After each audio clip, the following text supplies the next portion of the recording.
Hello, this is Mario Ybarra Jr. and I'm here at Slanguage Studio today.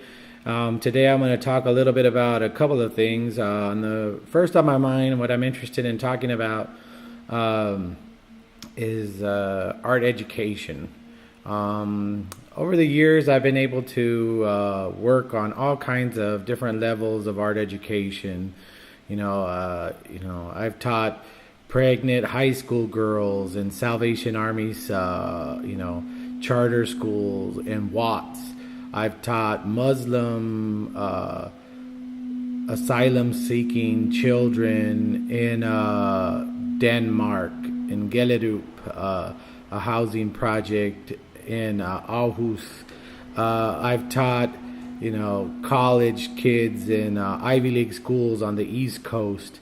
I've taught California art students at the CCA in San Francisco and Otis College of Art and Design, and university kids at UCLA, and I've taught art school kids at Cal Arts, and I've taught in countless workshops here in my own neighborhood in Wilmington at Slanguage, and have helped develop countless young people's first workshop experiences, and several young people's interest, and fostered several young people's interest in becoming art educators themselves, and helping them develop syllabi that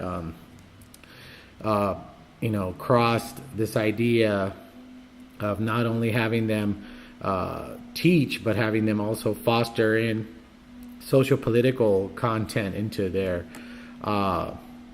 information. Yeah, so I've been able to deal with a lot of different levels of art education, and I've come to a couple of conclusions. One is just a kind of philosophical switch that I don't think is new to me, but I made the discovery of, and I thought that it held true, was that one, an art education is simply giving a person an education of art, right? Art history, mostly taught through a Western perspective, and to give them art techniques, how to use different tools and implements, and to develop or to execute certain types of art making. I.e., I teach you how to paint with oil paint, I teach you how to paint with acrylics, how to do life drawing with charcoal, etc. And those are all kind of technique driven things, and that's for the most part what art education has been founded on. But I think they're just not to kind of totally give us a 360 spin around, or to totally turn things around. I just think that a slight shift in the wording of that art education can help really change our perspective. Just a slight obtuse angle at it. And that is to say that we use art as a vehicle for education. That art and its technique and its history and its cultural significance and its sociological significance is what can help us explore any type of subject matter. So if we're interested in science, if we're interested in mathematics, if we're interested in politics, if we're interested in any of the kind of subject matter that a human being could be interested in his lifetime, that art can be used as a vehicle for ascertaining knowledge, gaining experience through those subject matters, to gain knowledge. It's more of an empirical sense of learning. It's not only exploring what we know as the known, but it also leads into what we would know. It leads into what we can hope to be excited by in the unknown, the X factor.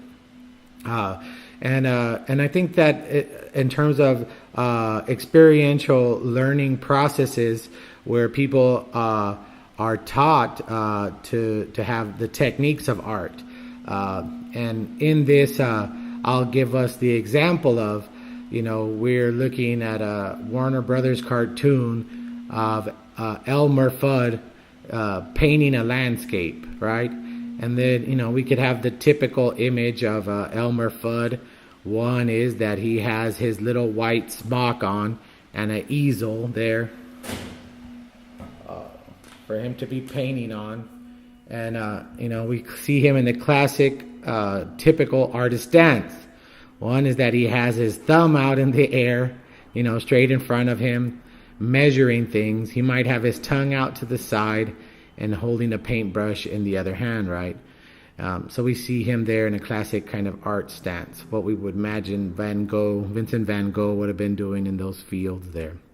All right, what's he doing in that stance with his thumb up? It's not that he's hitchhiking or he's trying to be the Fonz and be cool, right? But what is he doing? He's observing. He's taking notes. He's measuring. He's noting the differences in space in the landscape, the scale of the landscape, and he's taking note with that. That information that is coming in from his hand-eye coordination, his thumb to his eye, and that measurement tool there is then taking some kind of analysis and happening, some kind of synapses in his brain, right? That's why his tongue is out. We see him there assessing, taking note, thinking, right?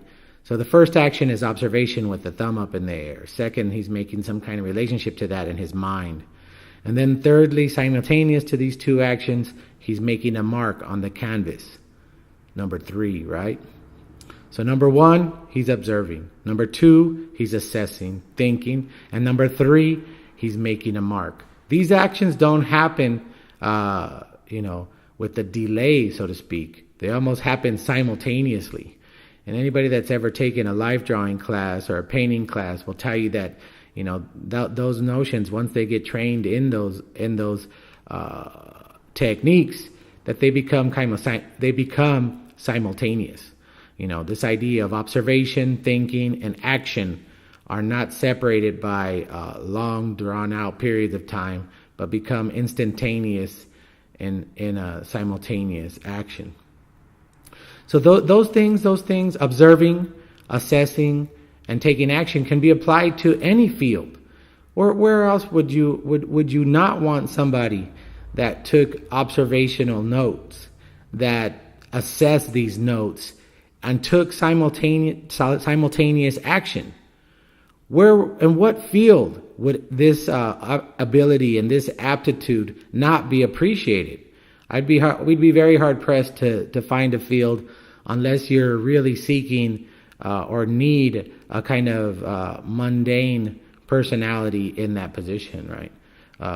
Which there are those places for that, and I'm not knocking those positions, but that's not what we're talking about here. We're talking about how do we use art as a vehicle for education to train leadership. Looking into the 21st century model of how education has been shifting from the 20th century. The 20th century model was put into play for higher education to train management. Management meant that there were already systems in play to be managed. The Ford Motor Company, Steel Works, whatever the Industrial Revolution and post-World War II kind of models had developed in relationship to production in the United States. What these factories and what these industries needed was management, because the assembly line was already figured out. So they just needed people to manage these things. But now that kind of model is gone in the U.S., this model of managing production, since most of our production is produced, overseas, in China, India, Asia, down in Latin America, etc. Most of the things that we consume in the United States are produced outside of the United States. So what do we need for a 21st century model? In the reading I've done, the research I've done, what it calls for is a training of leadership in higher education. Problem solvers, thinkers, people that can foresee solutions to problems that we have, not just highlight problems, but actually bring forth using imagination, using skill sets, using all the kind of beautiful things that we are kind of looked towards in the United States as being independent thinkers, etc. And leadership will be able to help us into the future, into developing fields that we couldn't even imagine a century ago in the 20th century model. So what does a leadership need? What does leadership need? And I would argue that leadership would need these three Elmer Fudd artist skill sets, right? Observation techniques, being able to observe, observing not only with the eyeball, but also listening, being able to have an in-depth observation of a situation, to see where there are nooks and crannies and crevices and cracks in these situations where action can be taken. If you think of Michelangelo sculpting marble, he had this huge marble block in front of him, and he would look at the marble block and find those points where he could strike it, where he could kind of enter the marble block to carve out these beautiful masterworks. Where are those things? So observational skill sets are paramount. Not only do you need these observational skill sets, but you also need these critical analysis, assessment, thinking skills that comes in art education or education through art by a lot of things. Looking at things from a historical context, what art history has to show us in relationship to empires, religious beliefs, archetypes of and paradigms of the new in each context in relationship to history have shown us these things. So how can these things be assessed or analyzed? But then beyond analyzation, where a report is given to somebody else, we want to be able to have leadership that can take action simultaneously to these observation and assessment skill sets that they would be trained with as art as a vehicle for education, as a model. So art as a vehicle for education, I'm repeating this a few times, but I believe it's a really, really vital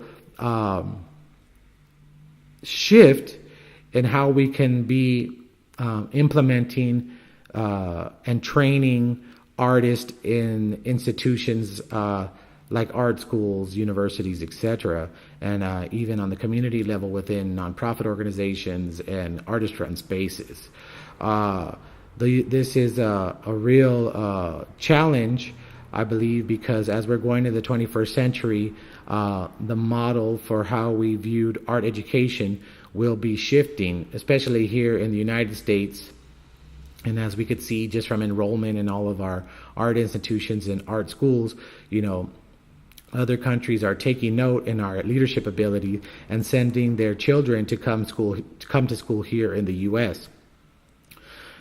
So we really have to take a kind of moratorium, I believe, on these what it is that we're teaching here, and how this thing can be proved not only for foreign countries to benefit from, because their students will go back to those countries, but for the students that are going to be here and stay here and work in the U.S. Because we need that leadership, and we need those models here in the U.S. as well as internationally to lead, to continue art and to continue a kind of vanguard thinking. So we'll need art leadership into the future, and I'm hoping that this little shift in relationship to art as a vehicle for education and this notion of observation, assessment, and action in simultaneous play moments will be very important and integral to the future of art education. Okay, thank you. My name is Mario Ybarra Jr. from Slanguage Studio. We out.